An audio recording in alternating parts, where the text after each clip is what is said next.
The encrypted message had been sitting in Lin Wei's inbox for 3 days before she finally cracked it. She leaned back in her chair inside Earth's intelligence office on Station Meridian. Her eyes hurt from staring at code patterns for hours. But now the partial translation glowed on her screen, and her blood ran cold. Containment protocol active. Coordinates follow.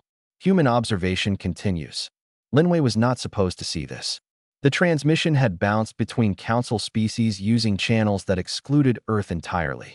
15 years as a probationary member of the Interstellar Council, and humanity was still treated like children who could not be trusted with adult conversations. She saved the file and walked quickly toward Ambassador David Okonkwo's office. David was a patient man. 57 years old, former Nigerian diplomat. He had spent his career learning that rushing led to mistakes. When Lin Wei showed him the message, he read it twice without speaking. "Who sent this?" he asked. "Unknown. It passed through Valorian channels, but the origin point is masked." David nodded slowly. "I will ask Counselor Draven about it." Carefully. The meeting with Draven happened that afternoon. The Valorian counselor was tall and thin, his crystalline skin catching light as he moved.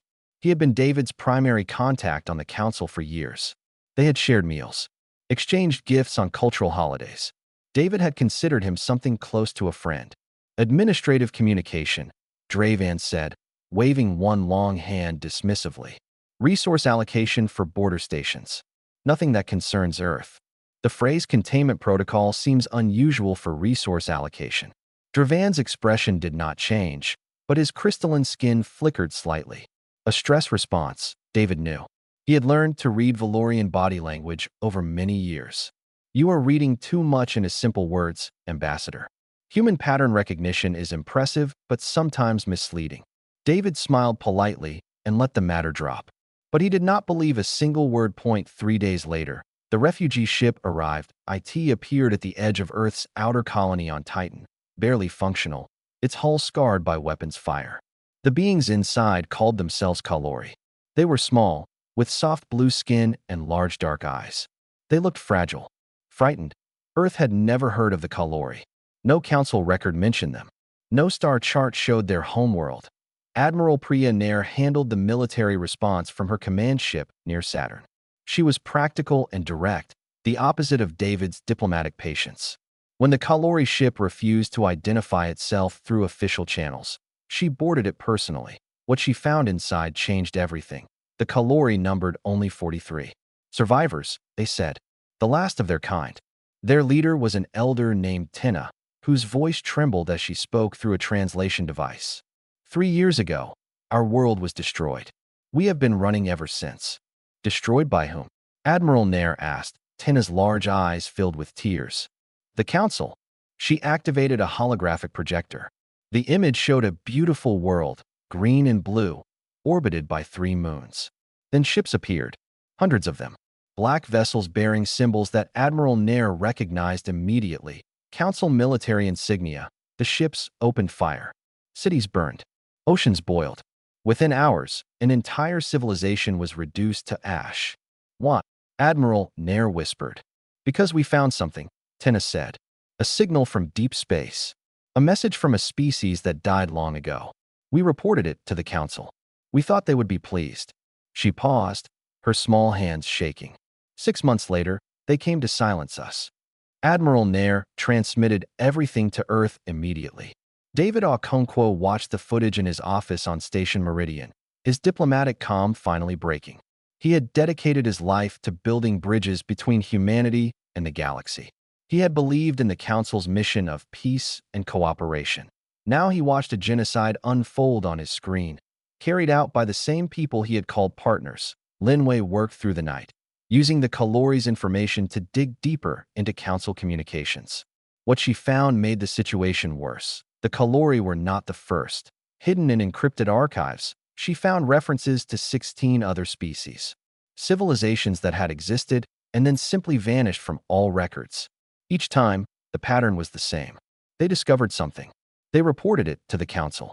And then they were erased. 4,000 years of hidden genocide. David sat in the darkness of his office as dawn broke over Station Meridian. He understood now why humanity had been kept on probationary status for so long. They were being watched. evaluated, tested, and somewhere in the Council's files, a decision was being made about whether Earth would be the 18th name on that list. His communication device buzzed. A message from an unknown sender, routed through so many relays that its origin was impossible to trace. David opened it and read the words that would determine humanity's fate. Containment fleet mobilizing. You have 90 days. They will not warn you. He closed his eyes and let out a long breath. 90 days to prepare for a war against an enemy that had been destroying civilizations since before humans learned to write. David Okonkwo was a patient man. But patience would not save Earth now. Tina had not slept in 3 years. Every time she closed her eyes, she saw her world burning. She heard the screams of her children. She felt the heat of the weapons that turned her home into glass and ash. Sleep brought only nightmares, so she simply stopped trying. Now she sat in a small room on Earth's moon, surrounded by human intelligence officers who wanted to understand what had happened to her people. Director Samuel Adeyemi led the questioning. He was a large man with kind eyes and a soldier's discipline. He asked his questions gently, giving Tina time to compose herself between answers. You said your people found a signal, Samuel said. Can you tell me more about it? Tina nodded slowly. Our scientists detected it coming from a region of space that should have been empty. The signal was old, very old. It contained a message in a language we did not recognize. What did the message say? We never fully translated it, but we understood enough to know it was a warning. Tina's dark eyes grew distant. A warning about the council.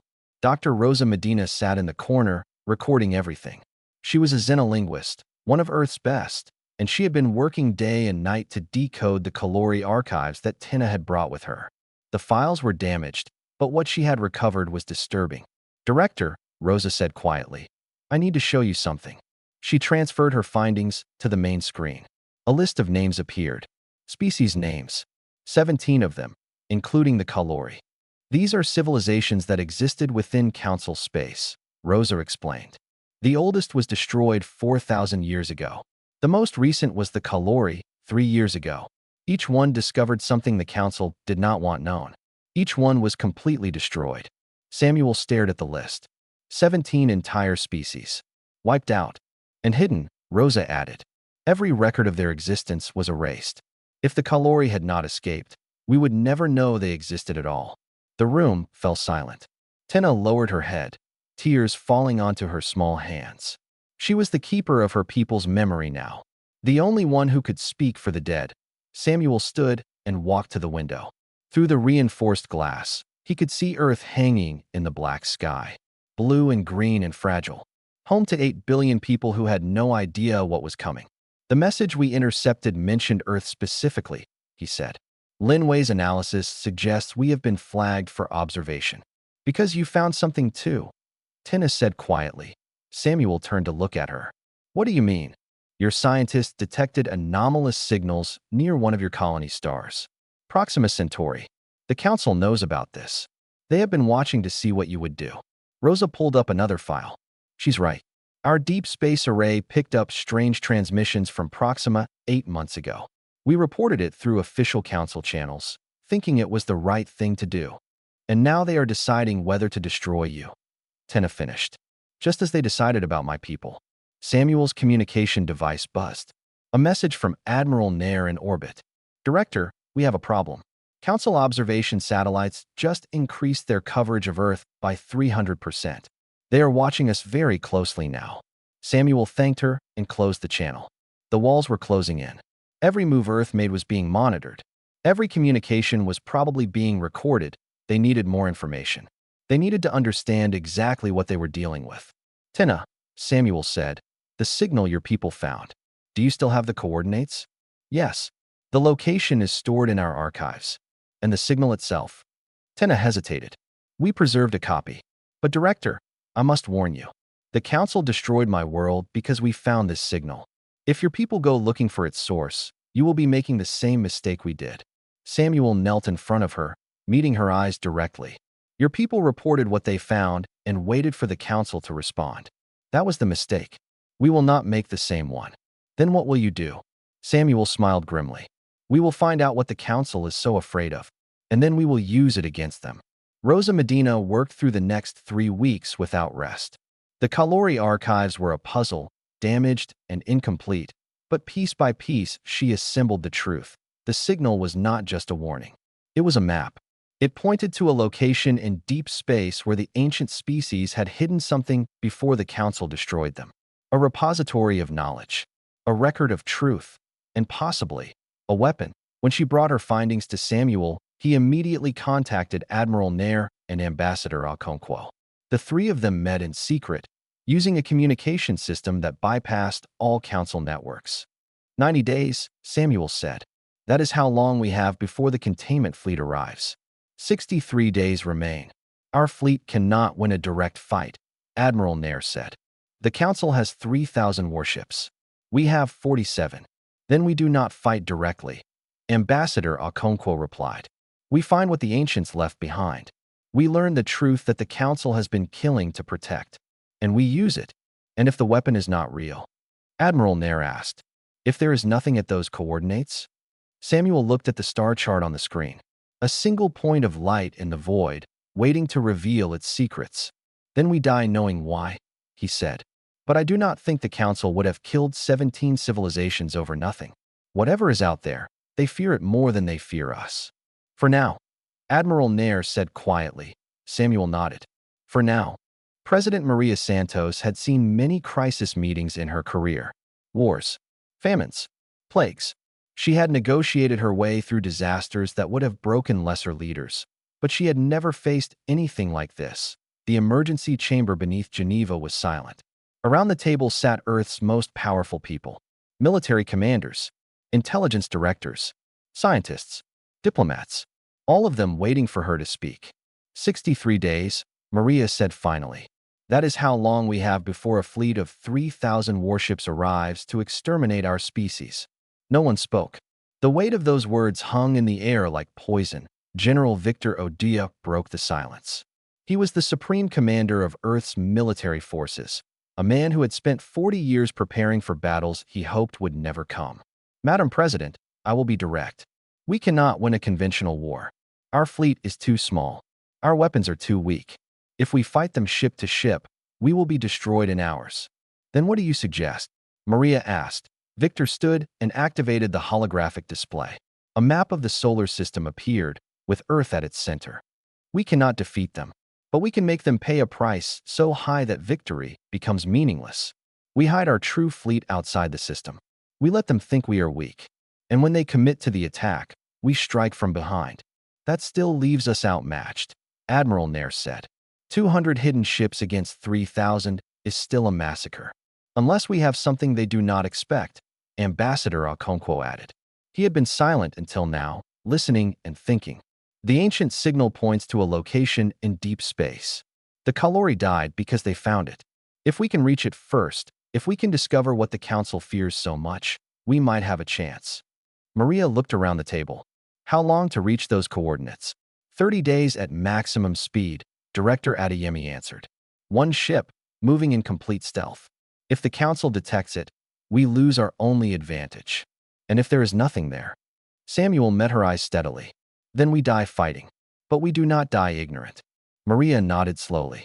She had built her career on finding peaceful solutions, on talking instead of fighting, on believing that understanding could bridge any gap. Now she understood that some gaps could not be bridged. Some enemies did not want peace. They wanted silence. Send the ship, she ordered. Captain Tanaka and the Whisper. They leave tonight. The Whisper was Earth's most advanced stealth vessel. Its hull absorbed every form of radiation. Its engines produced almost no heat signature. It could pass within a kilometer of an enemy sensor and remain invisible. Captain Yuki Tanaka had commanded the ship for 5 years. She was young for a captain, only 34, but she had proven herself in a dozen dangerous missions. When Samuel Adeyemi briefed her on the assignment, she did not flinch. 30 days out, 30 days back, she said. That leaves us only 3 days before the fleet arrives. We know, Samuel replied. That is why you cannot fail. Yuki smiled thinly. I never do. While the Whisper prepared to launch, Ambassador Okonkwo made one final attempt at peace.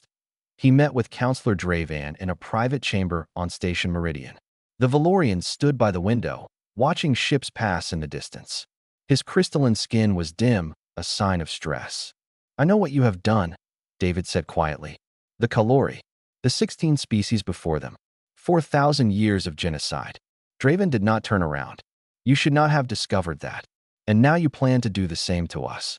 "The Council does not plan anything, Ambassador. We respond to necessity." Draven finally turned to face him. "You think we enjoy this? You think we take pleasure in what must be done? I think you have convinced yourselves that murder is mercy. Not mercy. Prevention." Dravan's voice carried an edge of desperation. "You do not understand what you are dealing with. The signal you found, the one the Kalori found, it leads to something terrible, something that nearly destroyed the galaxy once before." "Then tell me what it is." Draven shook his head. "You are not ready to know. No young species ever is. That is why we watch.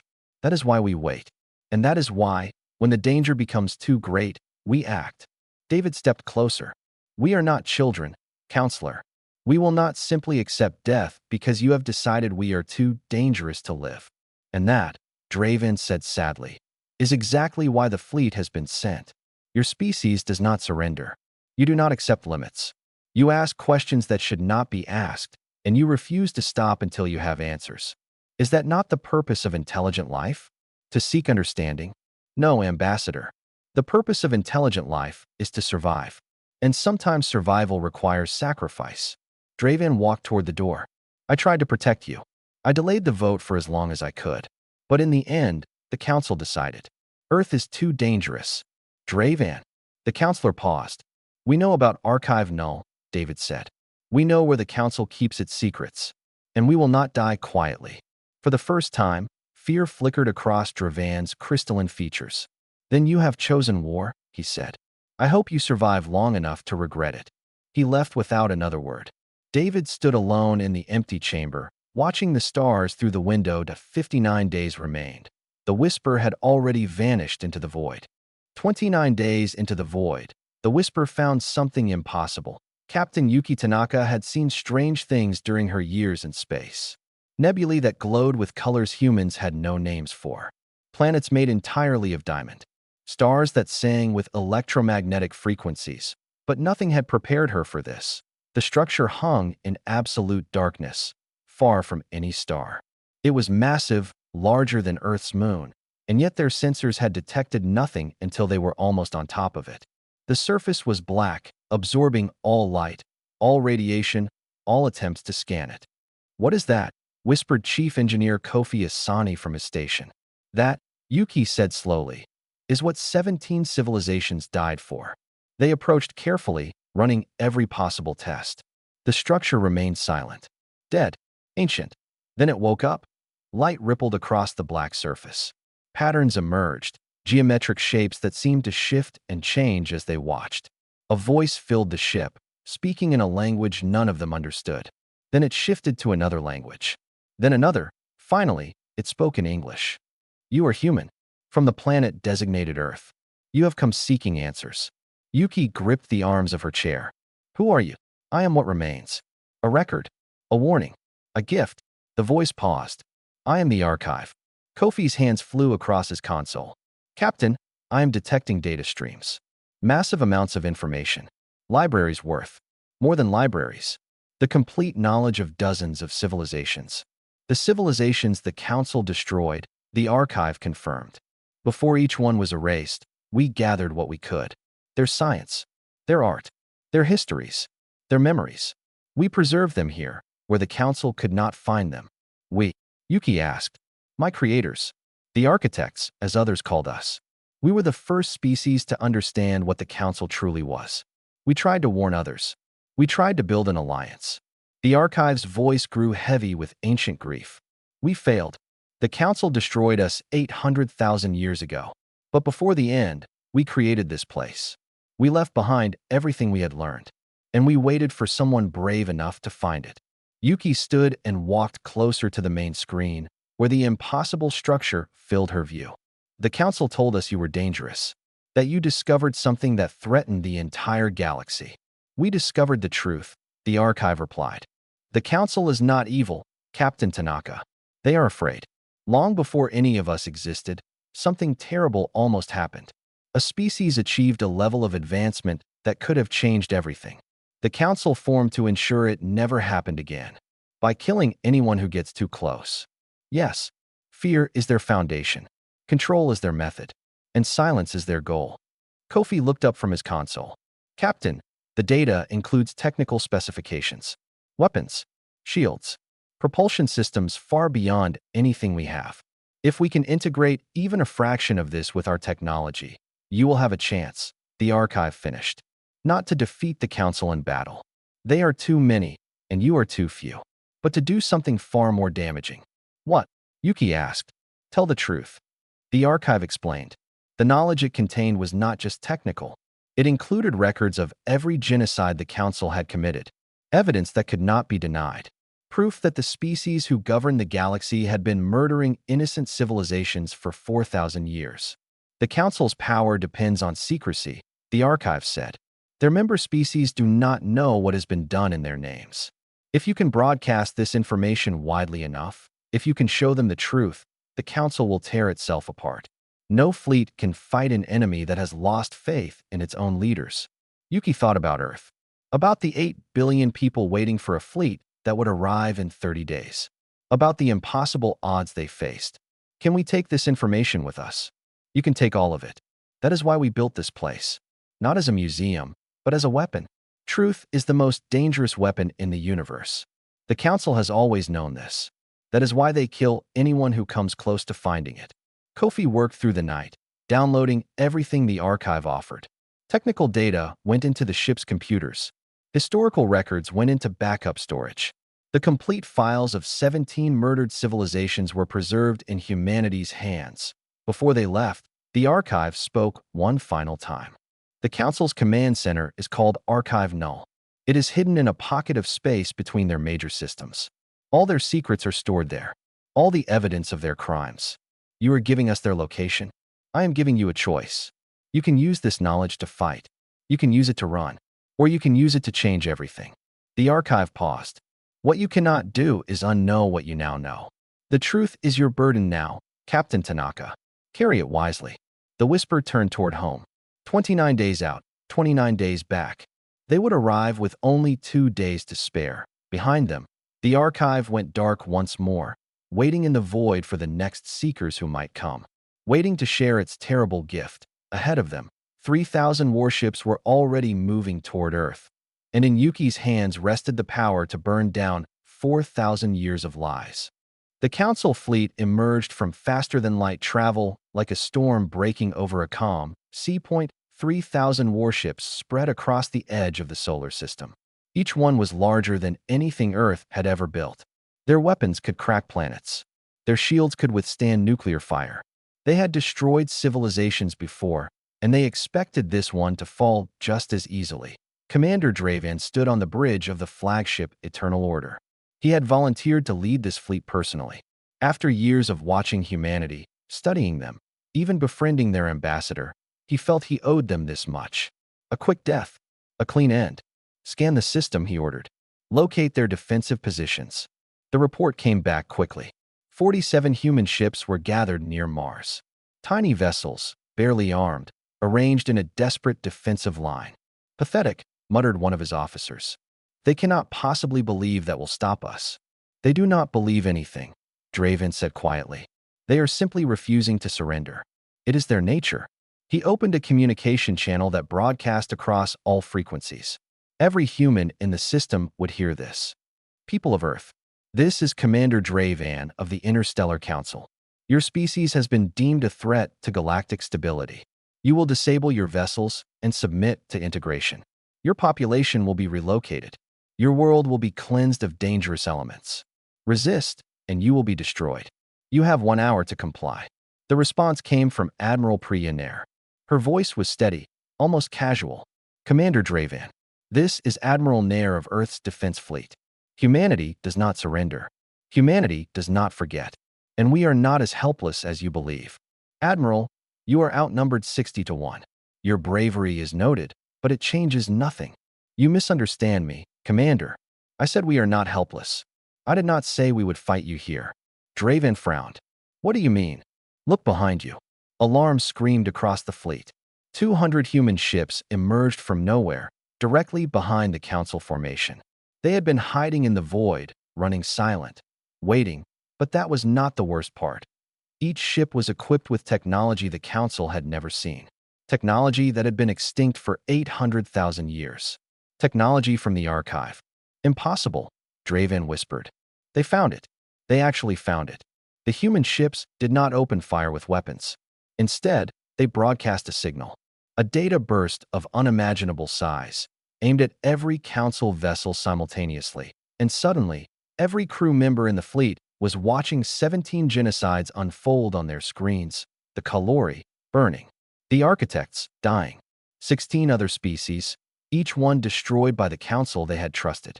For 1,000 years of murder, hidden in secret archives, now exposed to everyone. The signal did not stop with the fleet.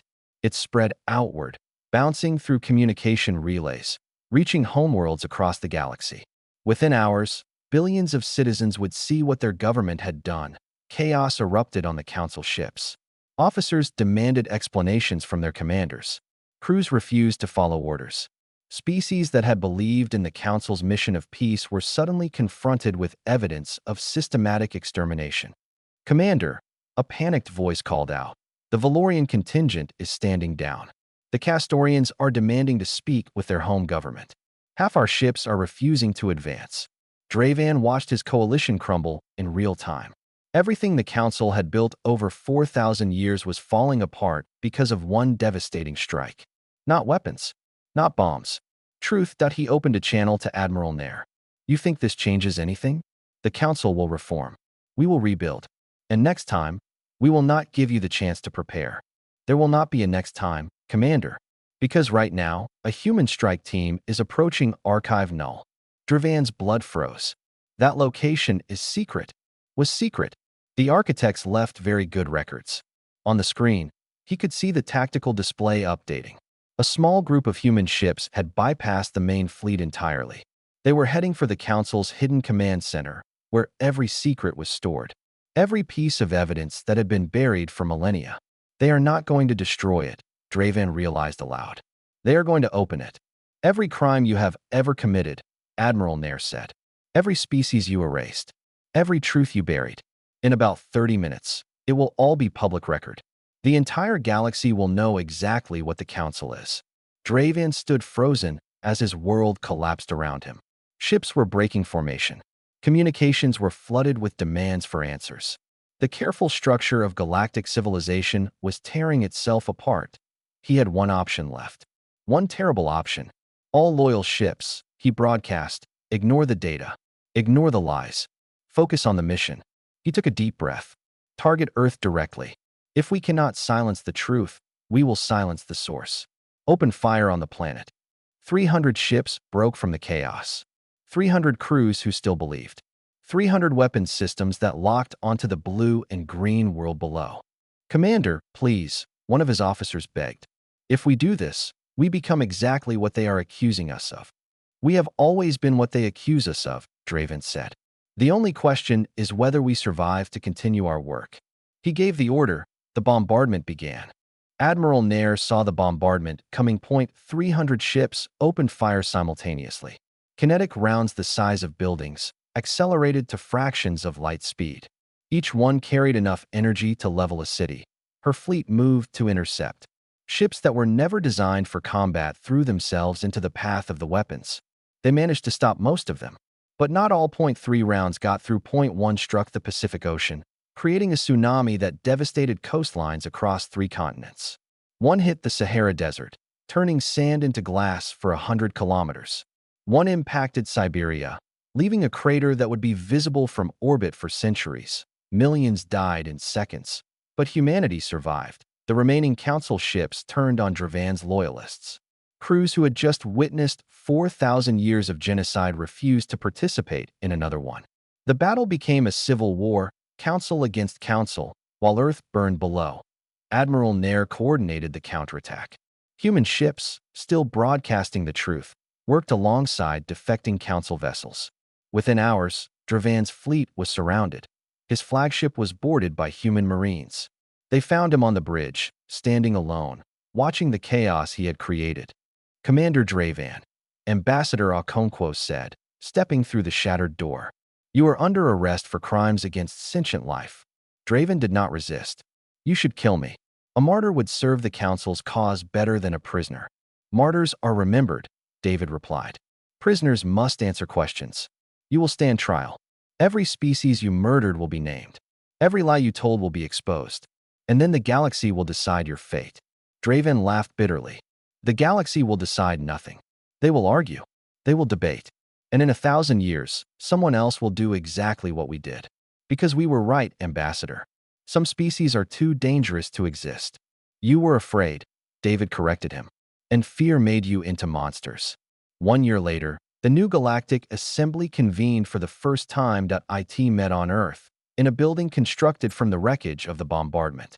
Delegates from 200 species filled the chamber. Many of them had never spoken to each other before. The council had kept them separated, controlled, afraid. Now they were free to talk. Free to argue. Free to build something new. Ambassador David Okonkwo addressed the assembly. He was older now, grayer, carrying the weight of everything that had happened. But his voice was strong. 1 year ago, humanity discovered a terrible truth. The government we trusted had been murdering innocent civilizations for 4,000 years. They did this because they were afraid. Afraid of what we might become. Afraid of what we might discover. He paused, looking across the sea of alien faces. They were right to be afraid. Not because we are dangerous, but because we refuse to stop asking questions.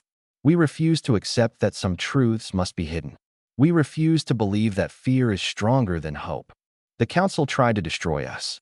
They failed, but they also wounded us deeply. Millions of our people are dead. Our world still carries the scars of their attack. We have every reason to want revenge. But revenge is what the council would have wanted. If we become like them, they win. So instead, we offer something else. He gestured to the chamber around them. We offer truth. We offer memory. We offer the chance to build something better than what came before. Not a council that hides and controls and destroys. An assembly that speaks and listens and learns. Tenna, the Kalori elder, rose to stand beside him. She was the last survivor of her species now. The other refugees had died in the bombardment, caught on Earth's surface when the rounds fell. My people are gone, she said, her voice steady. I am the last Kalori who will ever exist. But I am not alone. Because humanity carries our memory. They speak our names. They tell our stories. They refuse to let us be forgotten. She looked at David with gratitude that words could not express. That is what it means to be human. They carry the stories of those who cannot speak for themselves. They remember. They fight for the dead. And they never, ever stop asking questions. The assembly voted unanimously to ratify the new charter. No more hidden councils. No more secret decisions. Every species would have a voice. Every truth would be spoken. It would not be perfect. It would not be easy. But it would be honest. After the ceremony, David walked alone to the memorial wall. The names of 17 species were carved into stone. Civilizations that had existed and been erased, now remembered forever. A young Kalori child approached him. She was the daughter of refugees, born on Earth, the only Kalori child in the universe. Will you remember us too? She asked. If we had been erased? David knelt to meet her eyes. We remember everyone now. That is what it means to be human. We carry the stories of those who cannot speak for themselves. He stood and looked up at the stars.